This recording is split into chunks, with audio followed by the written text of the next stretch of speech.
There he is. Hello, Stuart. Hello, hello. How are you, Ron? Oh, I'm good. It's been a very, very long day. I did get to lay down a little bit before I had to go pick up the kids this afternoon, but I'm Gotcha. tired. But here you are, and this is the only time I've ever done 2 interviews in one day. Oh, very good. So, how did the other one go for you? Good? Well, it's a little bit hard, understanding the language when English is not Mr. Ceno's first language. So Understand. my comprehension was not as good as I would have liked, and also I didn't get to see him on camera because the internet connection from Indonesia was very bad and wasn't supporting video from that end. Oh, okay. Yeah, that sounds about right. That's how it was when I was there. Yeah, but we went with it, and it will go up at midnight tonight, my time. Absolutely understand. Yes. So anyway, Stuart, I met you. There you go. Sorry, I'm with you, mate. I'm just taking care of a couple of things. I just walked back in the door. I'm just taking care of a couple of things. Please go on. Okay. I met you the same time that I met Mr. Ceno. I mean, you were on that same call. And Okay. That was when we had a chance to see you for the very first time. And Yes. many people, of course, are curious about who you are, since none of us knew you before that. Understand. So I'd like to let you tell us a little bit about yourself, if you don't mind. I'd be happy to, mate. Absolutely. Where to start, I guess. Essentially, I guess for me, without rambling on too much, long before I knew who Mr. Ceno or Mr. Sugiharto Nagoro, as he's also known, before he was known to me or any of my other close associates, I'd been on this path quite some time, setting up Corporation Sol in order to protect certain things that I was working towards, which was always to free up funds to put to humanitarian work and to all the new technologies, the sustainable ways of potentially being here on the planet. And I'd met a lot of different fringe dwellers who had been chased out of normal society and communities by the powers that be because they had the new technologies, they had the new answers for how we could live in a beautiful, harmonious way on the planet without selling off to the highest bidder the most valuable parts of Mother Earth. So this started a long time ago for me. The first, I guess, Corporation Sol that I initiated was in the same territory as Heather Tucci. I was living in the USA for 15 years. Okay. And I was originally a professional athlete. I was Australian champion in beach volleyball for 4 years back in the 80s. It's what took me to America. I essentially had an altercation, I should say, with a Mack truck and came off second best, as you can imagine. Had some back surgery, and it took me in a whole different direction in my life, consequently where we're sitting today. Otherwise I could never have seen being placed on this path. But having given it all over at one point in time to the Creator to show me what I was actually supposed to do, once I realized what I thought I knew wasn't adding up, I've been on this journey now for about 15 years. Just after 9/11 happened, a big download of information came that I needed to get busy, and I needed to get busy immediately. And I was living in LA at the time when that occurred. So I guess what I was led to do was to, without knowing exactly what the end reason was, but having great faith at this point that I was being guided as to what I needed to do, I set up what was originally Path of Divine Restoration. I knew there needed to be a divine restorative process that needed to happen on the planet, and I thought, wow, what a beautiful name for an organization. I thought it could always be a church that was going to redefine what the term church even meant, and was actually truly going to be for humanity, and not just, if you needed a blanket, well, you need to go and pray for it. No, well, we'll actually have a blanket for you. You need a bed, well, we have that for you. You need assistance. That's what it was all going to be about, was a humanitarian church specifically for those that required assistance. Now, how I was going to access funds that I had become aware that were on the planet was a whole other story. So I initially, put together the infrastructure, Path of Divine Restoration. I set that up initially in Washington State, also registered in Australia. and also in North Carolina for the educational aspect of what we'll be rolling out in the future as well. Because obviously the education being such a big part of people recalling and remembering who they are in the grand scheme of things. And as all the changes that are going to get to roll out, it's going to be a big education process too. So, and I'm sort of zapping all over many different areas here because there are so many, but keeping my focus and getting back to the initial creation was Path of Divine Restoration, or PODR, as it's come to known, PODR.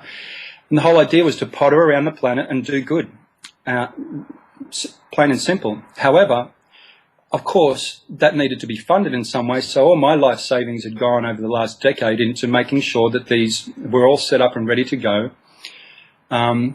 At one point in time during the journey, of course, funds start getting a little scarce coming out of your own pocket. I've helped a lot of people with their health and well-being because that's my background as a doctor of natural medicine. Holistically speaking, I work with full spectrum electromagnetic energy fields to reboot the cellular body from the inside out.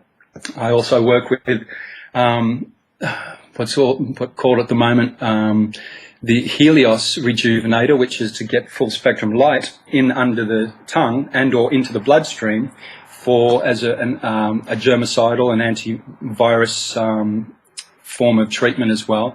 So essentially rebooting the cellular body on a electromagnetic and energetic and I guess biochemical and biological means, because at the end of the day, again, that was my area of expertise. That's what I'd been working on. But what needed to happen was that needed to, sort of like roll into an awakening of sorts too. So it's like we have all the capacity within us to heal. We just need that to be facilitated. And so I was seeing a lot of all the different current allopathic, forms of treatments were all about just treating symptomology. And I think you can take an analogy of that in life as well, because a lot of the core root issues were not being dealt with on the planet, and neither were they being dealt with in the systems of those people that were dealing with sickness. They were just putting band-aids on the end result symptoms. So what I realized in terms of as I was working with people and helping facilitate their wellness, whether it was overcoming cancer or whether it was overcoming different forms of autoimmune disorders and things, was that there was a bigger picture of the same thing going on. And so while I was, one day, let's see, that was the beginning of 2009 now, so fast forward, everything's in place, been all the, PODR, also Quantum Connection, which I set up, is another Australian-based our research institute part of PODR, for rolling out the new, what was going to be and will be, the new paradigm of how we deal with disease in the body. And it's all directly parallels the same thing that's going on the planet, funnily enough too. It was all about dealing with the core root issue. You identify the core root issue, you deal with that, the body heals itself. A bit like what I think is going on the planet right now too. There's been a few core root issues that needed to be dealt with. Obviously UCC filings were one of those things. But it's kind of like, who's going to implement the immune system aspect of putting those UCC filings together to do the cleanup that's required for things to reset themselves on a grand scale. So watching that over the last few years, the OPPT filings, watching that, I've just been sitting in the background listening to Fulford, Wilcox, Keenan, all the different blogs going on everywhere, Project Camelot, everything else, and I just needed to keep to myself and just get about doing what I was doing, because I knew what I was doing had a bigger calling, and it was my soul contract. And I've done this before, it's not the first time, repeatedly. I think this time in history is very unique in terms of all the elements coming together and able to activate what's on the table right now. And I think when it's all said and done, it's this massive remembrance that we are far greater and far more than we've ever been told. Everybody's known since they, came out of their youth that something wasn't quite right. Couldn't quite put their fingers on it, maybe. And then they're on their voyage of self-discovery once they so I guess chose to be so, to find out what it is that they're really here to do. Now, 2009, interestingly enough, I just got back from an investiture with a group of wonderful doctors who had embraced me into a group that was originally associated with the Knights Hospitallers from the original Crusades. And that's where all our hospitals come from. That's where our hospitals, it's where our emergency systems, St. John's Ambulance, all those things all came from those original Crusades, as horrible and as bloody and as they were. A lot of those new systems that came into place all came out of that. And I was asked, because of the prevention and control of disease protocols I've been putting together through what's called light seeding, and you can go to lightseeding.com if you want to have a little bit more, if anyone needs to have a little bit more of a look as to what it is I've been putting together there. A completely holistic method by which to treat and prevent disease, but looking at the body in a whole different manner. I was essentially taken down just after that investiture by a massive virus, funnily enough. I was in a coma almost for 2 weeks. And because I was so out of it, I didn't even know what I needed to take care of myself at the time. I was, you know, one of those moments where you are literally so sick. Fortunately, I had a dear friend that allowed me to sweat it all out on their couch. But in the midst of that, I had my little guides showed up and said, Stuart, you need to stop everything. You cannot, light seeding's not ready to be released. So this is 2009. You need to sort out the money and the rest will take care of itself. Because about that time I was just about hitting a wall with my own investment of my own funds, my own little nest eggs, and keeping everything moving forward. I'd been wrapping up light seeding, getting ready to present it to the world. At the same time, keeping a low profile, because all of a sudden I'm going to be impinging on and intruding on the big farmers, you know, profits, right? So we all know what that equates to. Idea, stay quiet, and proceed with caution. So all of a sudden I'm told, drop everything, let it all go, and take care of the money, sort that out, and the rest will take care of itself. And so in the midst of my sweaty state, I sat down and I wrote this out, so I'd remember it. And I did, and I dropped everything. I dropped the light seeding up until everything's just now come back around in this last few months. The book has finally been released. The light seeding site's up and running properly in its infancy at this point. The podr.org, that's podr.org site, is up and cooking. And the quantumconnection.com.au site is up, and for anybody that needs to do a little, you know, wants to do a little research into what that is all about. So it became about finding the funds out of the massive amounts that we knew were available. I'd seen collateral account, you know, I'd seen Mr. Ceno's accounts, you know, before I even, you know, 4 years before I even, you know, really knew about him. But I didn't know he was spiritual wonder boy. You know, I had no idea. I just saw these incredible audit that had been done on these accounts and was thinking, hold on, if there's truly that much money, then if we just bust off a few of those zeros, we can put that to amazing work, and get all the stuff that we need to get done in the world, no problem. And everybody, and it was based on realizing that we were already being traded in a system that most people weren't aware of. You know, our birth certificates have become these bonds and / promissory notes that people have been trading for a long time. So I was like, okay, well, if we could free that money up, put it into each people's hands, wow, what could we get done? So this is what I'm thinking. I don't know Mr. Ceno. I met Jagger at this point in time. I'm just working it out through our own team. How do we proceed? I have a beautiful team of people in our camp, just salt of the earth. I mean, they have incredible spectrum of wonderful talents and abilities, but their hearts are here for humanity, and they have brought their own skills and talents on for free, along with what we were doing with Potter, just to make sure that we kept the energetics moving forward and what we needed. So anyway, I went into 4 months of prayer and meditation from that time I got back from California back to Australia. My mother had just recently passed away. That's a whole other story, because I wanted her to go on a journey of the light seeding, but she was old school, and that was a big learning lesson for me, to allow her own departure. But she's come back through in my new little girl, who is actually 10 weeks old, and my mum and I have done this many times over historically together. And so she's just popped back in, and she's going to get a different journey this time than what she got, which I'm very thankful for. That's a whole other story. However, so 4 months of meditation and prayer began within the morning. I would spend 3 to 4 hours in a state with certain music playing and just get into a state. Oh, if you've ever seen Inception. Inception's probably the closest thing to the journeys that I was taking. I was sort of going within to plant the seeds energetically for what I was being guided towards needing to happen.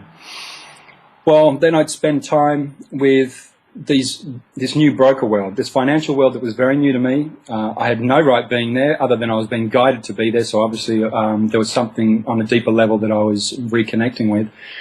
And I started meeting what it was like in this joker broker world of, as they call it, of people running around with these private placement platforms and financial trades and this kind of thing that I had no idea. MT760s, MT799s, MT103s, -23s, all these new terms that I'd never been brought to my attention before. And so trial by fire, essentially what it was, and I've always been keen to jump in the deep end. It's not a problem, and work out a stroke somewhere along there so you don't keep drowning. But I was presented with some accounts I was offered for our humanitarian purposes to try and utilize to monetize for one of these trades that could essentially facilitate some funds. It might be a few $1 billion at the end of the day if we could possibly pull it off, and we could put the funds to work. Plain and simple. Now, the reason I'd set up Potter in the way I did in the first place was so I wouldn't have to give the government 50% of what I was about to procure as well for doing nothing, because I knew I could put that 50% to far greater use than they ever could.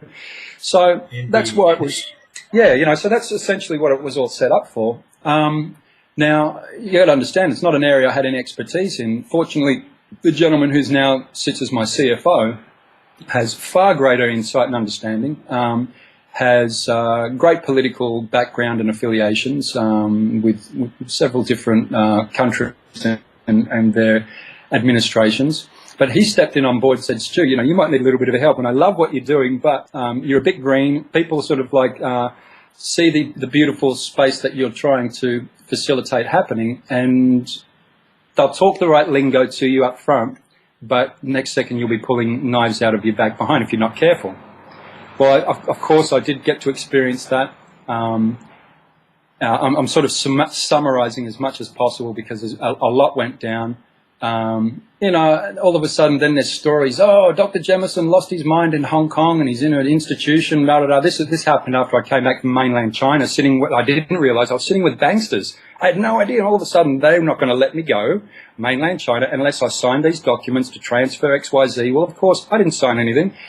But I had to keep my neck close to it so they wouldn't lop my head off. And I was sitting with a bunch of very unsavory characters. But I knew what I was there for, and I wasn't going to compromise the integrity of what it was for. So I ended up getting to leave mainland China. I came back to Australia. I kissed the ground when I got back, believe me, because it was quite an unhealthy situation, to say the least.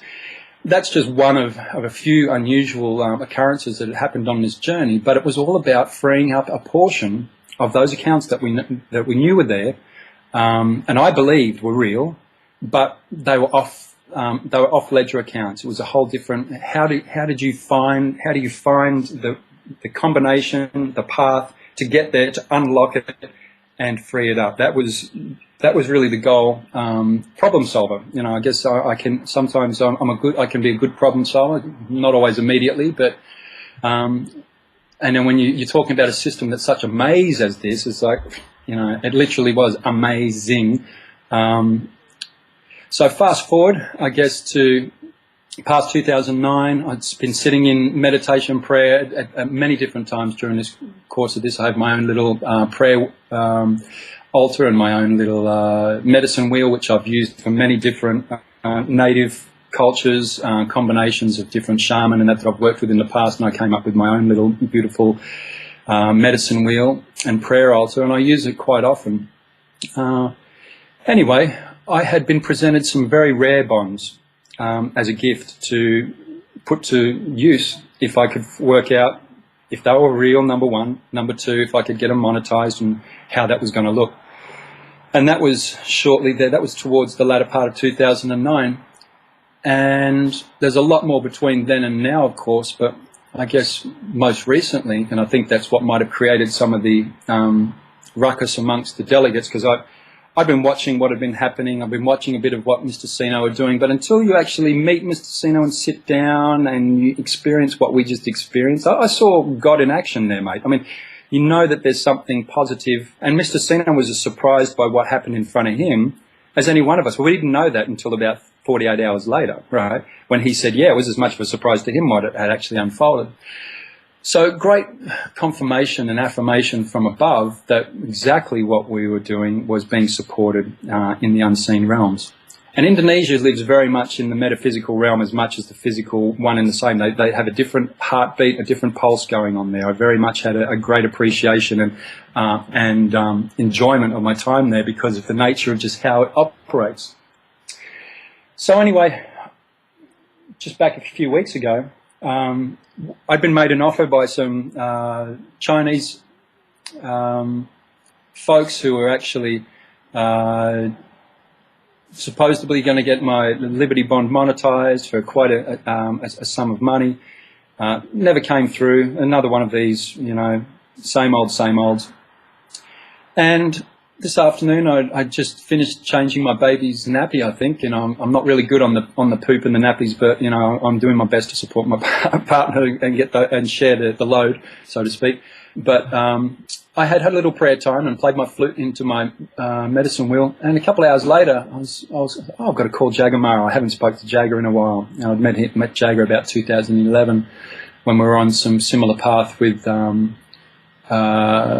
the secured parties of Aotearoa in New Zealand and the secured parties in Australia.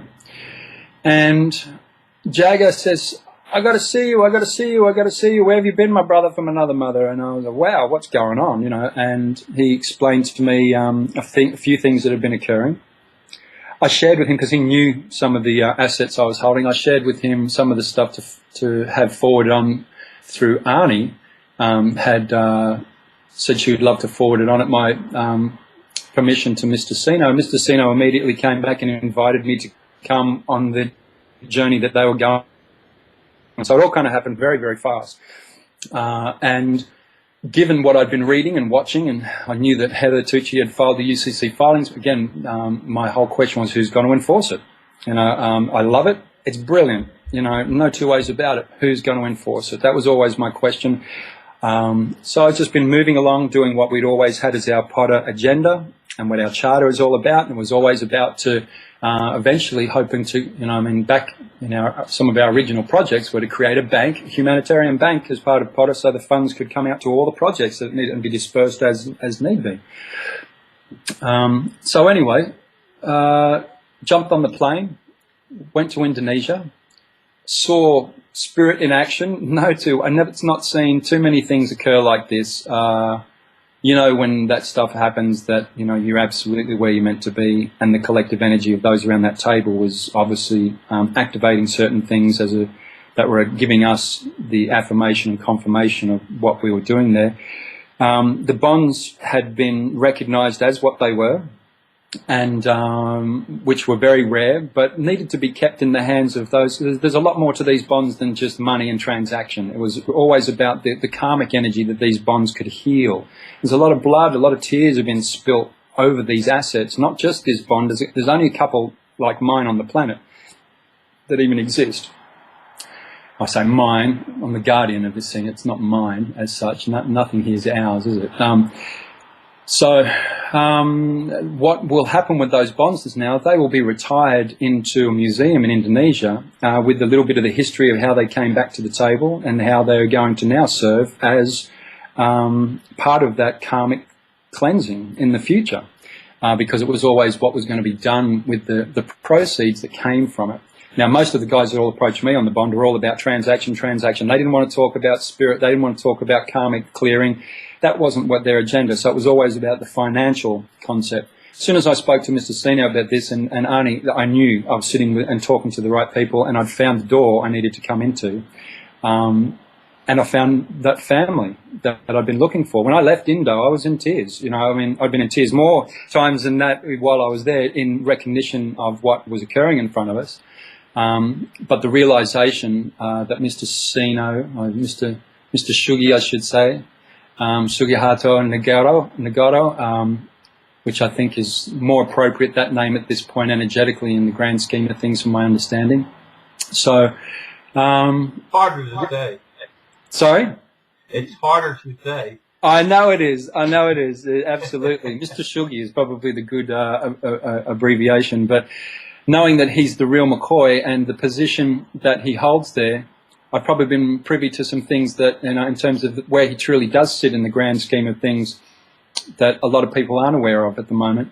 And I've kind of ended up embracing, in an independent manner through Potter, and volunteering whatever we can do in the grand scheme of helping execute this humanitarian project, as sorts, that we would do. We have a beautiful team of, goodness, probably close to 50 people all over the planet, from the Netherlands to United States, South America, Australia, New Zealand, UK. Yeah, it's quite an amazing group of people. And of course, everybody put their hand up and ready to just, help put this together, make this happen. So you're creating it as a CVAC?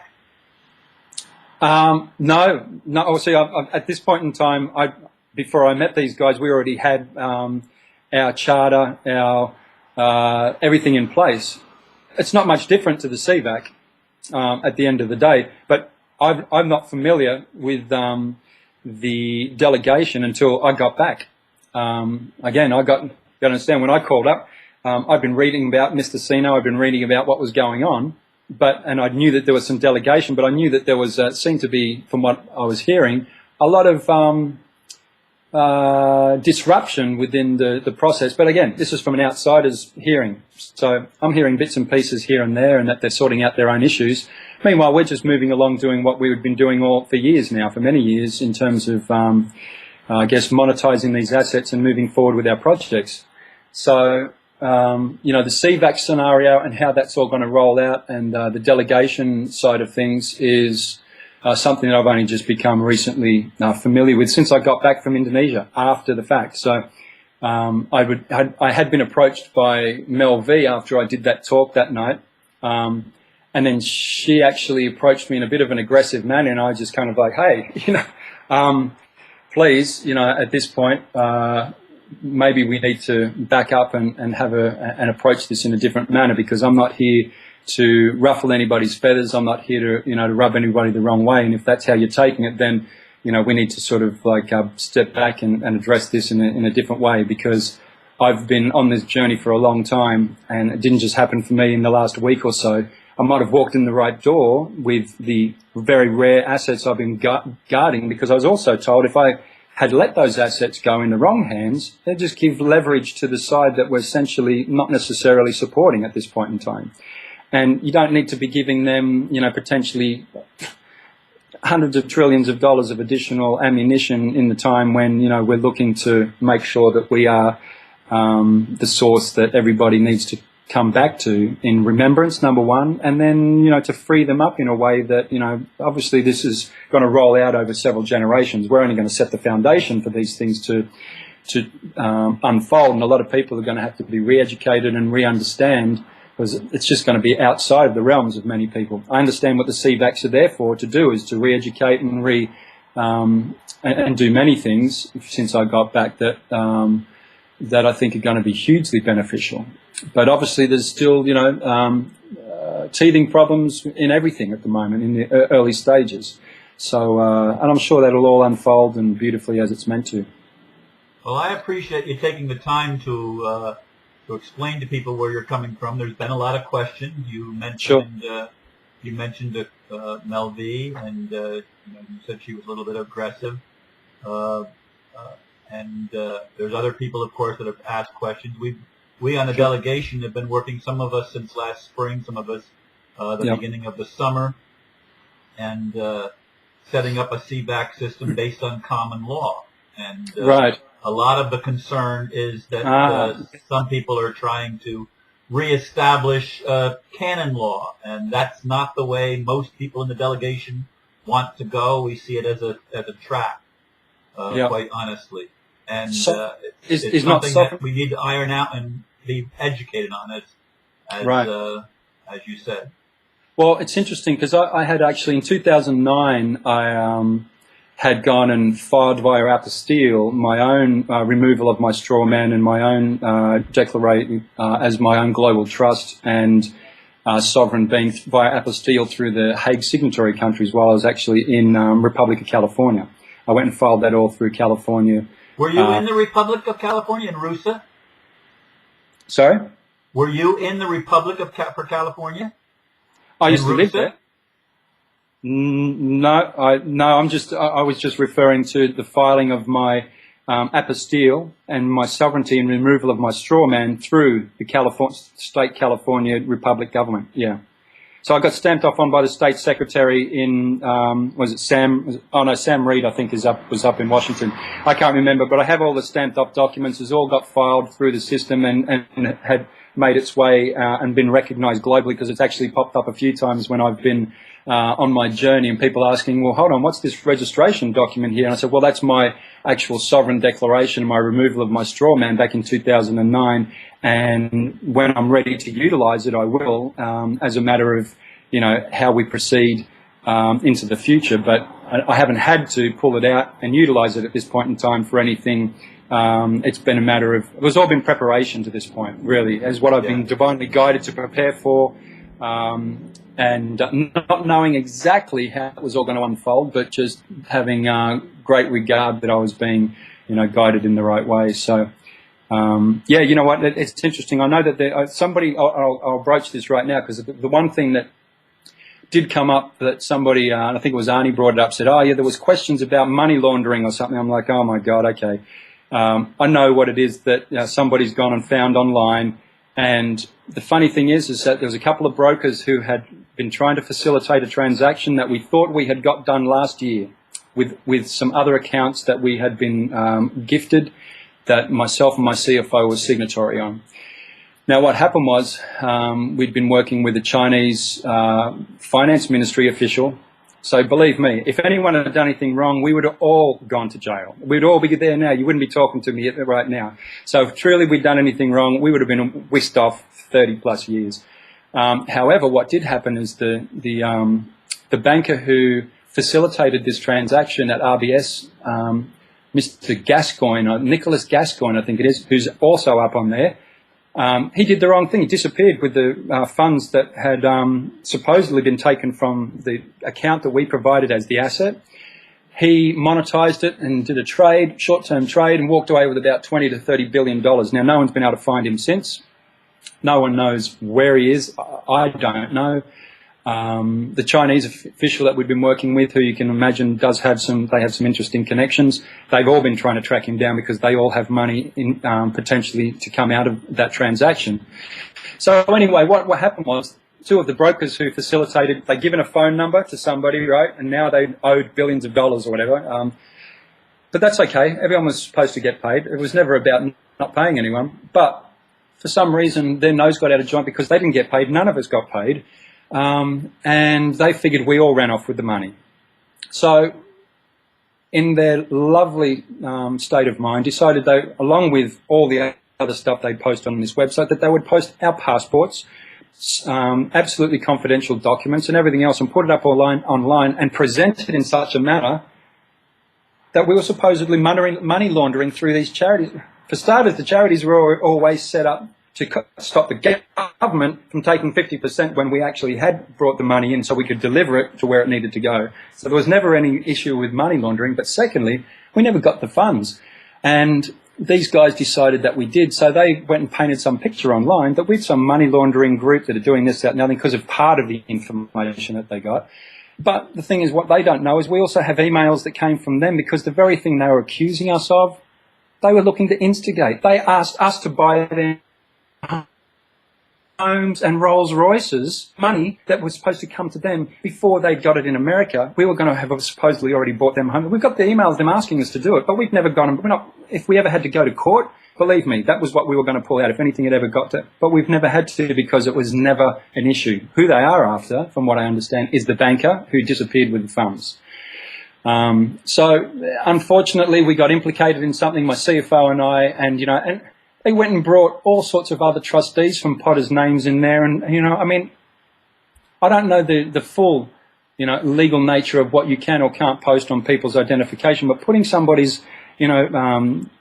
passports and private information, everything up online and making those kind of accusations, I don't know about you, but without proof and a complete evidence, there should be some kind of regulatory, I guess, recourse for us at some point if we so decide. But we just decided to ignore it because it's not true.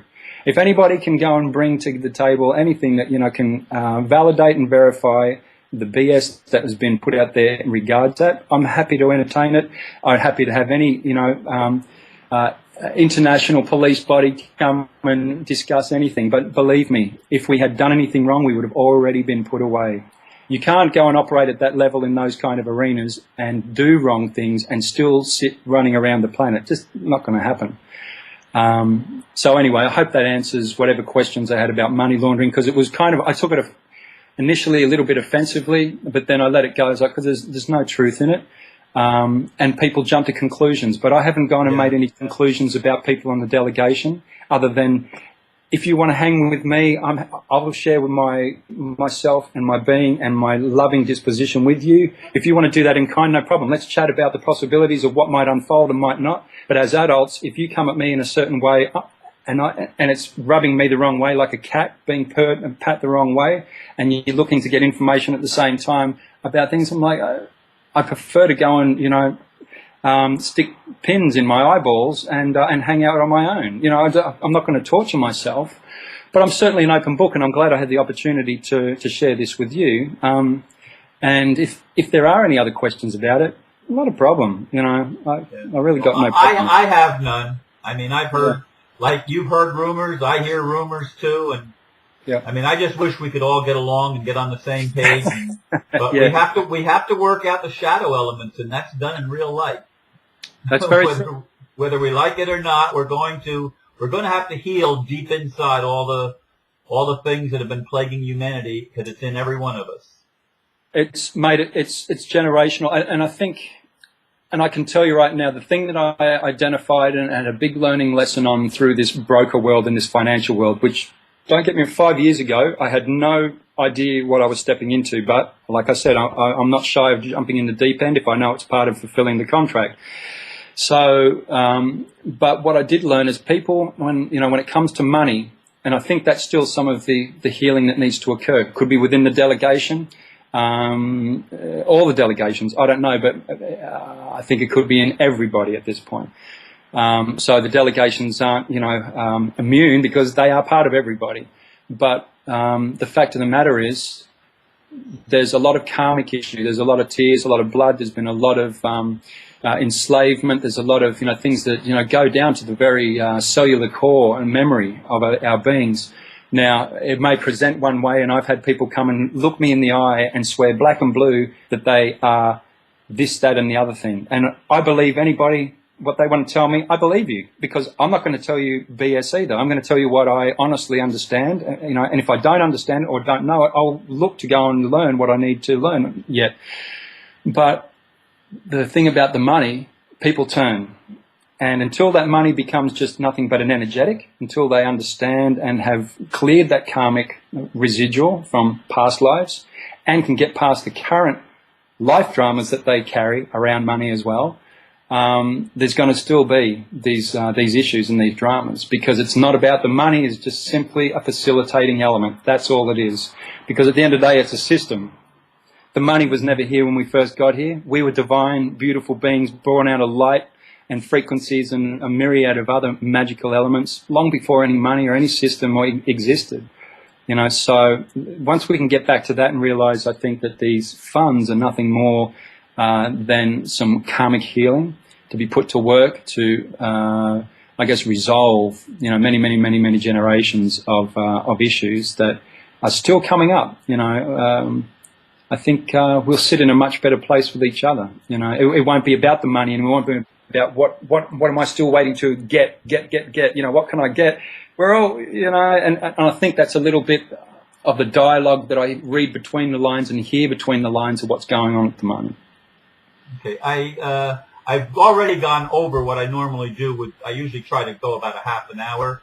Sorry, yeah, 40 minutes. But I do have one parting question that has maybe nothing to do with anything. But I've noticed your rings. You see, yes, you have one as a cross, and I don't know what the other one is. Can you just? Oh, okay. So that's the Ankh on the one. Yeah, sorry. That's an Ankh. Right. And that's an Om. Om. Right. Okay. And then I do have a couple of pieces of body work on me that were in ceremony. That I do have a Hunabku galactic butterfly on my back. I also have a couple of other things that were in ceremony to do with, you know, just part of acknowledging in that place and time that I'm here. I put my hand up. The big one on my back was about, hey, you can't miss me from up there if I've got this big label on my back, and it's a sacred piece of art. Keep an eye on me, move me around as you need to do the work. So, you know, that's really what it's. Most of these are all about. I live as closely to my soul contract and spirit as I possibly can on a 24/7 basis. We all get distracted. The time when I'm happiest and I know I'm radiating it in my best place is when I'm fulfilling that contract. So, but yeah. Thank you very much, Stuart. I really appreciate it. It's going to be a couple of days before this video actually goes online because tomorrow I will be doing my interview with Aristo from Greece, and we've been doing that for the better part of a year now, I think. And his will go up on Saturday. Yours will go up on Sunday. So just so you know when to look at it. I would ask you one favor, and that is to send me an email with your web page and your contact information that I can put out on the blurbs so that when this goes up, people will have a chance to give you feedback. Sure. While I have you here in front of me, mate, let me put it in right here.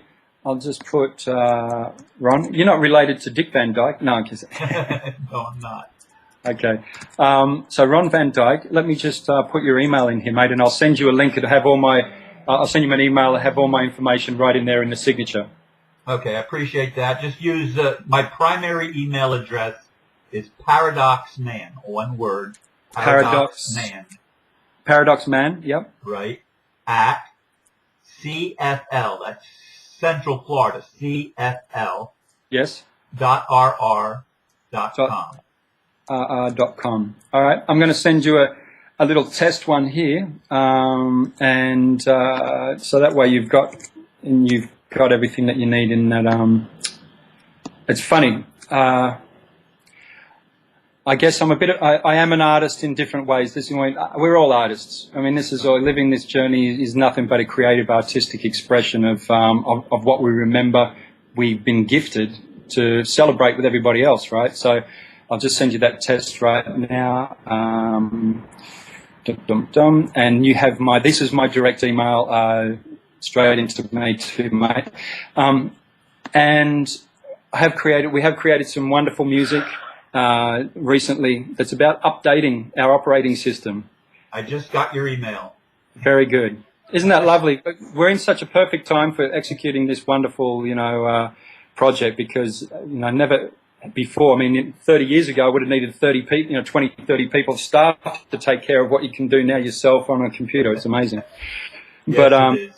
But listen, it's been a pleasure, mate, and lovely chatting. And if you need anything from me, you've got any other questions, don't hesitate to reach out. I'll be traveling a little bit coming up here in the next week or two, but and I'm just going to keep on the path. And if I can help in any way, shape, or form, I certainly will. Mr. Ceno knows how to get hold of me, as does Arnie. If I can help in any ways, they've asked me to do a few things, which I'll just continue to keep doing as I can. And, very soon we'll all probably meet up there in March 11th. I'm looking forward to being there and watching it all unfold and being in that, highly energetic space together. It's going to be very, very special. Yeah. I'm looking forward myself. Thank you, Stuart, very much, and namaste, my friend. Namaste, brother. Yeah, thank you. Thank you. Take care. You too.